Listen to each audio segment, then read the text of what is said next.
નમસ્કાર, હું મનીષા ઠેસિયા, અમારી યુટ્યુબ ચેનલ ગુજરાતી સમુદાયમાં આપનું સ્વાગત છે। બાળકો જ્યારે પાયાનું શિક્ષણ મેળવે એ પહેલા બાળકોના જીવનનું ઘડતર થાય તે માટે આંગણવાડી હોય છે, પરંતુ જ્યાં શિક્ષાની શરૂઆત થતી હોય એટલે કે શિક્ષણનું જે પ્રથમ પગથિયું કહી શકાય, જીવનના ઘડતરનું પ્રથમ પગથિયું કહી શકાય, અને ત્યાં જ જો પાયાની સુવિધા બાળકોને ન મળે તો પછી બાળકોના જીવનનું ઘડતર થાય કેવી રીતે? ગુજરાતમાં આંગણવાડીની સ્થિતિ શું છે એનાથી આપણે સૌ કોઈ વાકેફ છીએ, કારણ કે આપણા માટે આ કોઈ નવી વાત નથી। વારંવાર અનેક ઘટનાઓ સામે આવતી હોય છે।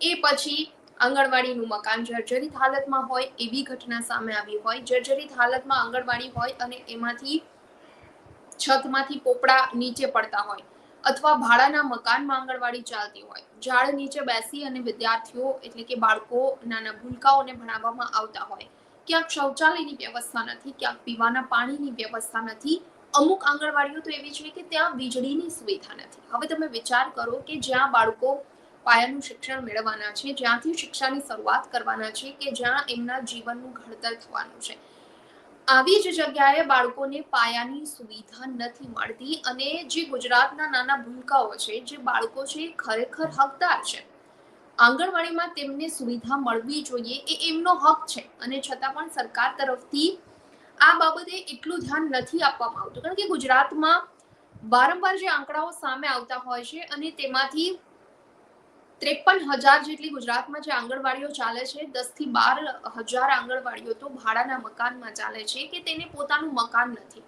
એટલે સરકાર તરફથી જ્યાં પણ આંગણવાડી કેન્દ્ર બનાવવામાં આવ્યા છે ત્યાં મકાનની વ્યવસ્થા કરવામાં આવી છે એવું જરૂરી નથી। ઘણા બધા આંગણવાડીના કેન્દ્રો ભાડાના મકાનમાં ચાલે છે, કોઈ મંદિરના પ્રાંગણમાં ભૂલકાઓને બેસાડી અને ભણાવવામાં આવતા હોય છે। અમુક જગ્યાએ તો એવું પણ બનતું હોય છે કે ઝાડ નીચે પાથરણા પાથરી અને બાળકોને ત્યાં બેસાડી અને ભણાવવામાં આવે છે। હવે તમે વિચાર કરો કે આ બાળકોનું ભવિષ્ય શું હશે, આ બાળકો કેવી પરિસ્થિતિનો સામનો કરતા હશે। અને મોટા ભાગે ગ્રામ્ય વિસ્તારોમાં જે આંગણવાડી કેન્દ્રો ચાલે છે ત્યાં મધ્યમ વર્ગના લોકો રહે છે, ખેતી કરતા મા બાપ રહેતા હોય છે, અને આવા મા બાપ પાસે એવી કોઈ સુવિધા નથી હોતી, એવા કોઈ પૈસા નથી હોતા કે તેઓ પ્રાઇવેટ આંગણવાડી કેન્દ્રોમાં કે પછી બાળકોને અન્ય જગ્યાએ ભણાવી શકે, એટલે મજબૂરી વશ પણ તેઓ આંગણવાડી કેન્દ્રમાં મૂકતા હોય છે। હવે તમે વિચાર કરો કે ઘણી એવી જગ્યાએથી જે સમાચાર સામે આવતા હોય છે, થોડા દિવસ પહેલા, હજુ 10 દિવસ પહેલા જ ભાવનગરના ટીમ્બી ગામેથી જે સમાચાર મળ્યા હતા, અને તેમાં જે દ્રશ્યો સામે આવ્યા કે ભાડાના મકાન પણ આ આંગણવાડી કેન્દ્ર પાસે નથી, કારણ કે 2,000 રૂપિયા ભાડું ચૂકવવું પડે છે। એટલે બાળકોને ઝાડ નીચે બેસાડવામાં આવે છે, બાળકોને પૂરતા પ્રમાણમાં છાંયડો મળી રહે તે માટે દરરોજ અલગ અલગ જગ્યાએ છાંયડો ગોતવામાં આવે છે। હવે વિચાર કરો, ઉનાળાની આટલી ગરમીમાં 35 થી 38 ડિગ્રી તાપમાન હોય છે બપોર સુધી, અને આ તાપમાનમાં બાળકો ઝાડ નીચે ખુલ્લામાં બેસી અને કેવી રીતે ભણશે, જેના કારણે ક્યાંક ને ક્યાંક બાળકોની આંગણવાડી કેન્દ્ર સુધી પહોંચવાની સંખ્યા પણ ઘટી ગઈ છે, અને 30 થી 32 બાળકોની જગ્યાએ 17 થી 18 બાળકો જ ત્યાં ભણવા માટે પહોંચી રહ્યા છે, કારણ કે માતા પિતા પણ આટલી ગરમીમાં ઝાડ નીચે જ્યાં બાળકોને ભણાવવામાં આવે છે ત્યાં મૂકવા માટે ખુશ નથી, અને જેના કારણે મજબૂરી વશ તેઓ બાળકોને ઘરે જ રાખવાનું પસંદ કરે છે। આ સિવાય પણ ઘણી બધી એવી સ્થિતિ ગુજરાતમાં આંગણવાડી કેન્દ્રોની છે। જે આંકડાઓ સામે આવ્યા છે તેની વાત કરીએ તો ગુજરાતમાં 1711 આંગણવાડી કેન્દ્રો તો એવા છે કે જ્યાં શૌચાલયની વ્યવસ્થા નથી। આ બાળકો માટે આંગણવાડીમાં શૌચાલયની વ્યવસ્થા ગુજરાતમાં નથી। એ સિવાય 719 ગુજરાતમાં એવી આંગણવાડી છે કે જ્યાં પીવાના પાણીની વ્યવસ્થા નથી। હવે વિચાર કરો કે જે આંગણવાડી કેન્દ્રમાં પીવાના પાણીની વ્યવસ્થા સરકાર નથી કરાવી શકતી, ત્યાં ભૂલકાઓ કેવી રીતે બેસી અને ભણશે? આંગણવાડી કેન્દ્રમાં કામ કરતા બહેનોની પરિસ્થિતિ ખરાબ થાય છે, કારણ કે જ્યાં પીવાના પાણીની વ્યવસ્થા નથી, જ્યાં શૌચાલયની વ્યવસ્થા નથી, ત્યાં આ બહેનો બાળકોને કેવી રીતે રાખશે, કેવી રીતે ભણાવશે? આ સિવાય ઘણી બધી આંગણવાડી એવી છે કે જ્યાં વીજળીની સુવિધા નથી, એટલે નથી લાઇટ, નથી પંખાઓ। હવે આવી ગરમીમાં લાઇટ પંખા વગર બાળકો કેવી રીતે આંગણવાડી કેન્દ્રમાં, જો મકાનની વ્યવસ્થા હોય તો પણ ત્યાં બેસીને કેવી રીતે ભણશે? થોડા સમય પહેલા સૌરાષ્ટ્રમાંથી જે એક ઘટના સામે આવી હતી કે આંગણવાડી કેન્દ્રની એટલી જર્જરિત હાલત હતી કે છતમાંથી પોપડા નીચે પડ્યા.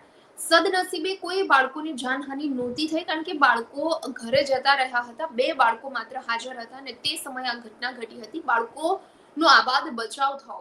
પરંતુ જો બાળકો ત્યાં ભણી રહ્યા હોત, બાળકો ત્યાં બેઠા હોત અને આ ઘટના ઘટી હોત, તો તેના માટે જવાબદાર કોણ રહે? શા માટે જે જર્જરિત આંગણવાડી કેન્દ્રો છે તેની મરામત નથી કરવામાં આવતી? તમારા ટેન્ડર પાસ થઈ જાય છે અને પ્રોસેસ પણ આગળ વધી જતી હોય છે, પરંતુ કામ ચાલુ નથી થતું.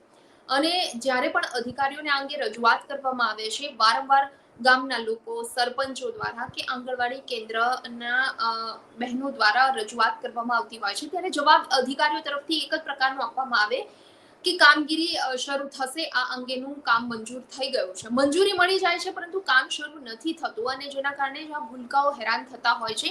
વારંવાર આવી ઘટનાઓ સામે આવતી હોય છે. ચોમાસા દરમિયાન પણ આવી જર્જરિત આંગણવાડી જે કેન્દ્રો છે ત્યાં બેસાડી બાળકોને ભણાવવા ખૂબ મુશ્કેલ હોય છે, અને જેના કારણે જ આંગણવાડી કેન્દ્રમાં કામ કરતા લોકો બાળકોનું ભલું ઈચ્છતા હોય છે અને બહાર ઓટલા પર બેસાડી અને ભણાવવામાં આવે છે, ઝાડ નીચે બેસાડી ભણાવવામાં આવે છે, આસપાસના મંદિરમાં કે પછી બીજા કોઈ ચોગાનમાં બેસાડી અને બાળકોને, ભૂલકાઓને પાયાનું શિક્ષણ આપવામાં આવે છે.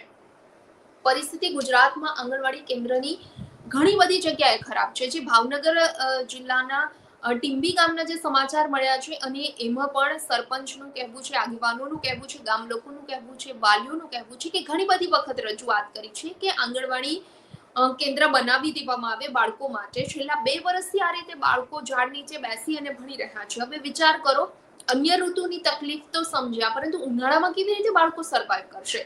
શિયાળાની ઠંડીમાં ખુલ્લા મેદાનમાં ઝાડ નીચે બેસી અને બાળકો કેવી રીતે ભણશે?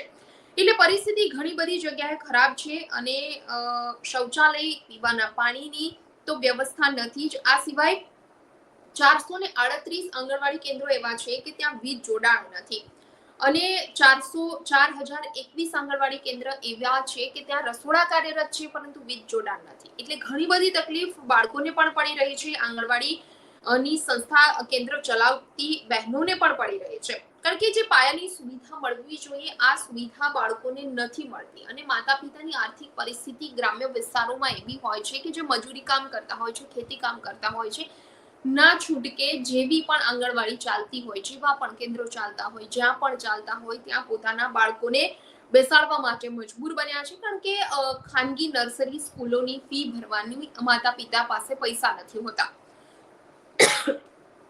આ સિવાય ગુજરાત સરકાર સૌર ઉર્જાને ખૂબ જ મહત્વ આપે છે, પરંતુ ગુજરાતની આંગણવાડી કેન્દ્રમાં જ સૌર ઉર્જા પ્રત્યે ઉપેક્ષા સેવાઈ રહી છે. ઘણી બધી આંગણવાડી કેન્દ્રો એવા છે કે જે આ સૌર ઉર્જા નથી, અને આ બાબતમાં ગુજરાત યુપી, બિહારથી પણ પાછળ છે. એટલે તમે વિચાર કરો કે ગુજરાતની શું સ્થિતિ હશે. અને જે આંકડાઓ વારંવાર સામે આવતા હોય છે તે ખૂબ જ ચોંકાવનારા છે. ભાવનગરથી પણ જે દ્રશ્યો સામે આવ્યા છે એમાં પણ દેખાઈ રહ્યું છે કે બાળકોને ખૂબ જ મુશ્કેલીનો સામનો કરવો પડી રહ્યો છે. એટલે આંગણવાડી કેન્દ્રને લઈ ઘણી વખત રજૂઆત તો કરવામાં આવતી હોય છે, અને પરંતુ તેનો ઉકેલ નથી આવતો. હવે આ સિવાય જે આંગણવાડી કેન્દ્રમાં કામ કરતા લોકો છે, જે બહેનો છે, ખૂબ જ ઓછા પગારમાં, ખૂબ જ માનદ વેતનમાં આ બહેનો કામ કરતા હોય છે, અને એમને પણ કોઈ જ પ્રકારની અન્ય સુવિધા નથી આપવામાં આવતી, અન્ય કોઈ લાભ નથી આપવામાં આવતા, અને ખૂબ જ ઓછું વેતન આપવામાં આવે છે. આવી બહેનો દ્વારા પણ ઘણી વખત આંદોલન કરવામાં આવતા હોય છે, ઘણી બધી વખત રજૂઆત કરવામાં આવતી હોય છે. એમની જે પડતર માંગણીઓ છે, તેમના જે પડતર પ્રશ્નો છે એને લઈ અનેક વખત રજૂઆતો થાય છે, પરંતુ એમનો પણ ક્યારેય ઉકેલ નથી આવતો. અમે ગુજરાત સમુદાય અમારી ચેનલ પર અમે વારંવાર આંગણવાડીની સ્થિતિ, એટલે ગુજરાતમાં 53,000 જેટલી આંગણવાડીઓ ચાલે છે, પરંતુ આ આંગણવાડીની સ્થિતિ શું છે, કઈ જગ્યાએ શું મુશ્કેલી છે, કેવી કેવી મુશ્કેલી છે, એનો ચિતાર અમે વારંવાર રજૂ કરતા હોઈએ છીએ.